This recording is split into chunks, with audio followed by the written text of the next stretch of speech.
Dear കേഡീസ് and mental man. ഇവിടെ കൂടിയേക്കുന്നത് മൊത്തം കേഡീസ് മെന്റൽമാൻമാരും പ്രിയമുള്ളവരെ, നമ്മൾ ഇവിടെ കൂടിയിരിക്കുന്നത് എന്തിനാണെന്ന് ചോദിച്ചാൽ നിരീശ്വരവാദി സംഘടനയുടെ 1ാമത് വാർഷികം ആഘോഷിക്കുന്നതിന് വേണ്ടിയിട്ടാണ്. നമുക്ക് എല്ലാവർക്കും അറിയാം, നമ്മുടെ നാട്ടിൻപുറത്തിലെ ഈശ്വര വിശ്വാസികളെ മുഴുവൻ വെല്ലുവിളിച്ചുകൊണ്ട് നമ്മൾ നിരീശ്വരവാദി സംഘടന ഇവിടെ ആരംഭിച്ചിരിക്കുകയാണ്. അതിന്റെ ഔപചാരികമായ ഉദ്ഘാടനം നിർവഹിക്കുന്നതിന് വേണ്ടി നമ്മുടെ ഓൾ കേരള നിരീശ്വരവാദി സംഘടനയുടെ പ്രസിഡന്റും രക്ഷാധികാരിയുമായ AK ഭക്തവത്സരൻ ഇവിടെ എത്തിച്ചേരാമെന്ന് ഏറ്റിട്ടുണ്ട്. അതോടൊപ്പം തന്നെ അധ്യക്ഷത നിർവഹിക്കാം എന്നേറ്റിരുന്ന ഹരിഹരസുധൻ അദ്ദേഹത്തിന്റെ ദൈവമില്ല എന്ന പുസ്തകത്തിന് അവാർഡ് കിട്ടുന്നതിന് വേണ്ടി 41 ദിവസത്തെ വ്രതം നോറ്റ് കെട്ടുനിറച്ച് ശബരിമലയ്ക്ക് പോയിരിക്കുകയാണ്. അതുകൊണ്ട് ഇവിടെ എത്തിച്ചേരാൻ സാധിച്ചിട്ടില്ല. അത് താൽക്കാലികമായിട്ട് നമ്മുടെ സ്വാമി ഇവിടെ തികച്ച ഈശ്വരവിശ്വാസി ആയിരുന്നിട്ട് പോലും ഇപ്പോൾ അതിൽ നിന്നെല്ലാം വ്യതിചലിച്ച് നിരീശ്വരവാദിയായി തീർന്ന നമ്മുടെ സ്വാമി ശ്രീ രഹസ്യാനന്ദ തിരുവടികൾ ഇവിടെ എത്തിച്ചേർന്നിട്ടുണ്ട്. അദ്ദേഹത്തെ ഹാർദവമായി വേദിയിലേക്ക് ക്ഷണിച്ചുകൊള്ളുന്നു. സ്വാമിയെ, ഇത് ഉറക്കം തൂങ്ങാതെ ഇങ്ങോട്ട് കേഴുവാ. രേമ്പകം വിട്ടതാടാ. സ്വാമി കുറെ നാളായിട്ട് ഇങ്ങനെ ഈശ്വര വിശ്വാസം എന്നൊക്കെ പറഞ്ഞിരുന്നു. പെട്ടെന്ന് ഇങ്ങനെ നിരീശ്വരവാദത്തിലേക്ക് വരാനുള്ള കാരണം എന്താണ്? എന്താ കാരണം എന്ന് വെച്ചാൽ ഈശ്വരനുണ്ടോ? ഈശ്വരനുണ്ടോ? ഈശ്വരനെ കണ്ടിട്ട് ഈശ്വരനില്ല. ഇല്ല. നമ്മളിവിടെ നിരീശ്വരവാദികൾ സംഘടന ആരംഭിച്ചിരിക്കുന്നത് എന്തിനാ? ഈശ്വര വിശ്വാസികളെ വെല്ലുവിളിക്കാൻ. ഈശ്വരനില്ല. ഇല്ല. നീ കണ്ടിട്ടുണ്ടോ? ഞാൻ കണ്ടിട്ടുണ്ടോ? ഞാനും കണ്ടിട്ടില്ല. നീ കണ്ടിട്ടുണ്ടോ? ഞാനും കണ്ടിട്ടില്ല. അപ്പൊ പിന്നെ ഈശ്വരനില്ല. ഞാൻ ഈ മുമ്പൊക്കെ കാവ്യൊക്കെ കൊടുത്ത് അമ്പലത്തിലൊക്കെ പോയി രാവിലെ ഈ ഋഷികേശിലും പിന്നെ ഹരിദ്വാരയിലും ഒക്കെ അവിടെയൊക്കെ പോയിട്ടുണ്ട്. ഇല്ല, കേട്ടിട്ടുണ്ട്, പോണമെന്നൊക്കെ ആഗ്രഹം ഉണ്ടായിരുന്നു. പക്ഷെ എവിടെയെങ്കിലും കണ്ടിട്ടുണ്ടോ? എവിടെയെങ്കിലും ഈശ്വരനെ കണ്ടിട്ടുണ്ടോ? കണ്ടിട്ടില്ലേ. ഞാൻ അവിടെയൊക്കെ പോയിട്ട് ഉള്ള ദൈവത്തിനെയൊക്കെ വിളിച്ച് 24 മണിക്കൂറും അമ്പലത്തിലും ഒക്കെ ആയിട്ടൊക്കെ വീട് പോലും നോക്കത്തില്ലായിരുന്നു. അങ്ങനെയൊക്കെ നടക്കുമായിരുന്നു. എന്റെ മൂത്ത പെങ്ങടെ കല്യാണം വന്നിട്ട് 20,000 രൂപയുടെ ഒരു ആവശ്യം ഉണ്ടായിരുന്നു എനിക്ക്. എന്നിട്ട് ഞാൻ അവിടെ ഇവിടെ ഉള്ള അമ്പലത്തിന്റെ വാതിക്കലും അവിടെ ഇവിടെ ഒക്കെ തന്നിട്ട് ദൈവത്തിനൊക്കെ വിളിച്ച് ഉള്ള ശയനപ്രസനമൊക്കെ ചെയ്തിട്ട് ഒരു ദൈവം തന്നില്ല എനിക്ക്. 20,000 രൂപ കിട്ടി. 20,000 രൂപ കിട്ടിയില്ല. പിന്നെ എന്ത് ചെയ്യാനാ, അറ്റ കൈ പ്രയോഗിച്ച് നമ്മുടെ ഭണ്ഡാരം കുത്തി പൊട്ടിച്ച്. എന്നിട്ട് എന്ത് പൊട്ടിച്ചത്? സാധനമൊക്കെ എടുത്ത് പോകാൻ പോയപ്പോഴത്തേക്ക് കുറെ പണ്ടാരങ്ങൾ വന്ന് പിടിച്ച് എന്നെ പോലീസ് സ്റ്റേഷനിലാക്കി. 2.5 മാസമാണ് ഞാൻ അവിടെ കിടന്നത്. എന്നിട്ട് ഒരുത്തം പോലും ഒരു ഈശ്വരൻ വന്ന് എന്നെ രക്ഷപ്പെടുത്തിയില്ല, എന്നെ ജാമ്യത്തിൽ ഇറക്കിയില്ല. അത് ശരി. പിന്നെ ഈ വേഷത്തിൽ പോയി പാറമട പോയി കല്ല് ചുമന്ന് എന്നാ ചൂടാണ് അവിടെ പോയി സാധനമൊക്കെ ചുമന്നിട്ട് ഞങ്ങളെ കല്യാണമൊക്കെ കൊടുത്ത് അടിച്ചു. ഓക്കെ, അപ്പൊ അങ്ങനെ മാനസാന്തരം വന്നൊരു സ്വാമിയാണ്. അപ്പൊ ഏതായാലും സ്വാമിയല്ല, ഞാനിപ്പോ ആസാമിയാ. അതെ, നമ്മളിപ്പോ നിരീശ്വരവാദത്തിലേക്ക് വന്നപ്പോ ആസാമിയായി. അപ്പൊ ഏതായാലും നിരീശ്വരവാദത്തെ കുറിച്ച് ഒരു പ്രഭാഷണം ജനങ്ങൾക്ക് വേണ്ടി അങ്ങോട്ട്.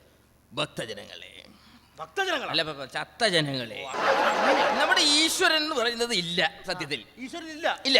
ചില കവികൾ പറയുന്നുണ്ട് ഈശ്വരൻ ഒരിക്കൽ വിരുന്നിന് പോയെന്ന്, അതും രാജകൊട്ടാരത്തിൽ വിളിക്കാതെ. രാജകൊട്ടാരത്തിൽ വിളിക്കാതെ ഈശ്വരൻ വിരുന്നിന് പോകും. എത്ര വൃത്തികെട്ട പരിപാടിയായി. നീ ഒരു കല്യാണത്തിന് വീടിന്റെ തൊട്ടപ്പുറത്ത് കല്യാണത്തിന് വിളിച്ചില്ലെങ്കിൽ നീ പോകുമോ? ഞാൻ എന്റെ പട്ടി പോകും. അത് തന്നെ പറയണം. അപ്പൊ പിന്നെ ഈ ഇത്ര തരംതാന്ന പണിയായി പോലെ ഈശ്വരൻ കാണിക്കുന്നത്. അതുപോലെ തന്നെ വേറൊരു പാട്ടുണ്ടല്ലോടാ, മറന്നു പോയടാ തമിഴ്. ഈശ്വരൻ തൂണിലും തുരുമ്പിലും മറ്റേ മനസ്സിലായി, കല്ലിലും മണ്ണിലും തൂണിലും തുരുമ്പിലും ഈശ്വരൻ ഇരിക്കുന്നു. നമുക്കൊരു സ്റ്റൂളിൽ ഇരിക്കാൻ ഭയങ്കര പാടാ.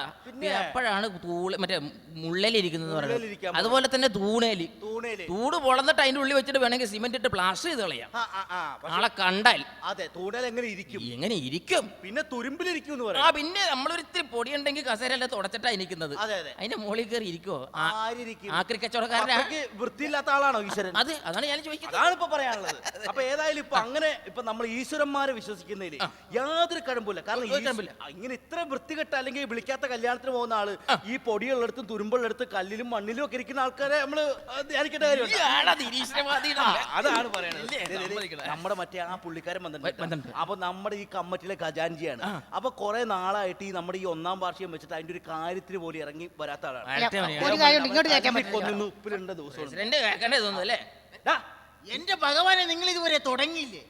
ഭഗവാനാ? ഭഗവാനാ? അതെ, ഞാൻ വൈകിയത് മനഃപൂർവ്വമല്ല സുഹൃത്തുക്കളെ. നമ്മുടെ നിരീശ്വരവാദി സംഘടനയുടെ നമ്മളൊരു 1ാം വാർഷികമൊക്കെ ആഘോഷിക്കണല്ലോ. നമ്മുടെ ഈ സംഘടനയുടെ ഐശ്വര്യത്തിനും ഉന്നമനത്തിനും ഐക്യത്തിനും വേണ്ടി ഞാൻ ചോറ്റാനിക്കരെ 10 ദിവസം വ്രതം എടുക്കാൻ പോയതാണ്. വൃത്തികെട്ടവരെ ചോറ്റാനിക്കലിൽ വെതം കൊടുക്കാൻ പോയേക്കുന്നത് നമ്മുടെ നിരീശ്വരവാദി സംഘടന ഉദ്ഘാടനത്തിന് നമ്മുടെ ഐക്യത്തിന് ഉന്നമനത്തിന് വേണ്ടി ചോറ്റാനിക്കലിൽ വെറുതെ കൊടുത്ത് അവന് ഏലസും കെട്ടിയാ വന്നേക്കുന്നത്. അഴിച്ചു കളയാ ഏലസ്. എടാ നമ്മൾ നിരീശ്വരവാദികൾ ഏലസ് കെട്ടാൻ പാടില്ല, അഴിച്ചു കളയാ കെട്ടാൻ പാടില്ല. ഇതൊക്കെ ഈശ്വരവാദികളുടെ സിമ്പൽ അല്ലേ? എന്നോടാ പറഞ്ഞത് അഴിച്ചു കളയാനായിട്ട്. സ്വാമിയുടെ കയ്യിൽ എന്താണ്? ഇതും പൊങ്ങിപ്പോയപ്പോ ഇത് ഞാൻ ഇന്നലെ സെക്കൻഡ് ഷോ സിനിമയും കഴിഞ്ഞ് വരുന്ന വഴിക്ക് പേടിച്ച് പൂച്ചോട്ടം ചാടിയതാ. അപ്പൊ സ്വാമിയുടെ ഇടത്തെ കയ്യിലാ ഇതാ. അത് നീ കണ്ടോ, ഞാൻ മൂടി വെച്ചിരുന്നതാ. ഇവിടെ എനിക്ക് വരുന്ന വഴിക്ക് ഒരു തുള്ളപ്പനി ഉണ്ടായിരുന്നു. തുള്ളപ്പനി വന്നപ്പോ എന്റെ അടുത്ത് ജോത്സ്യം പറഞ്ഞു ഇത് ജപിച്ചു തന്നതാ, ഇത് കെട്ടിക്കോ. എന്റെ പൊന്നു സ്വാമി അറിയാലോ നമ്മുടെ രക്ഷാധികാരിനെ, പിന്നെ? ഭക്തവത്സലൻ സാറിനെ. എന്റെ അമ്മോ. ഏലസെന്നല്ല, ഇതുപോലത്തെ ഈ ഭക്തി എന്ന് പറയുന്ന സംഭവം കേട്ടു പോരുത്. അഴിച്ചു വെക്ക. ഇതൊക്കെ മൊത്തം മൂടിക്കോട്ടെ, സംഭവമൊക്കെ മാറ്റിക്കോ. കാരണം ഈ ഭക്തവത്സലൻ സാർ ഇവിടെ എത്തിക്കഴിഞ്ഞാലല്ല നിങ്ങളെ നിന്നും ഏലസും നിന്നും സ്വഭാവം അറിയാല. ഭക്തി എന്നല്ല, ഈശ്വരൻ എന്ന് പറയുന്ന സംഭവമേ ഈ പ്രദേശത്ത് കണ്ടുപോരുത്. അതാണ് ഭക്തവത്സലൻ. സാറേ നമസ്കാരം. നമസ്കാരം. പോയ കാര്യമൊക്കെ എന്തായി? പോയ കാര്യം ക്യൂവിൽ നിന്നാ കിട്ടിയില്ല. എവിടെ പോയ കാര്യമാണ് ഈ പറയണത്? ബിവറേജ് കുപ്പി മേടിക്കണ കാര്യമല്ലേ പറഞ്ഞു. എന്റെ പൊന്നു സാറേ അതല്ല, നമ്മുടെ ഈ നിരീശ്വരവാദി സംഘടനയുടെ ഉദ്ഘാടനത്തിന് വേണ്ടി സംഘടനയുടെ ഉദ്ഘാടനം. പ്രിയപ്പെട്ട സുഹൃത്തുക്കളെ, നമ്മുടെ ഈ നിരീശ്വരവാദി സംഘടനയുടെ ഉദ്ഘാടനം ചെയ്യാൻ വേണ്ടി ഞാൻ പല രാഷ്ട്രീയക്കാരെ പോയി കാണുകയുണ്ടായി. ഈശ്വര വിശ്വാസികളായ രാഷ്ട്രീയക്കാർ അവർ പറഞ്ഞു നമ്മളുടെ ഈ നിരീശ്വരവാദി സംഘടന ഉദ്ഘാടനം ചെയ്യാൻ അവർക്ക് സാധിക്കില്ല എന്ന്. അതുപോലെ തന്നെ ഞാൻ സിനിമാ താരങ്ങളെ പോയി കാണുകയുണ്ടായി. അവരും ഇതുപോലെ തന്നെ പറഞ്ഞു നമ്മുടെ ഈ നിരീശ്വരവാദി സംഘടന ഉദ്ഘാടനം ചെയ്യാൻ അവർക്കും കഴിയില്ല എന്ന്. ഇവരോടൊക്കെ എനിക്ക് ഒന്നേ പറയാനുള്ളൂ, നിന്നോടൊക്കെ ദൈവം ചോദിക്കൂടാ.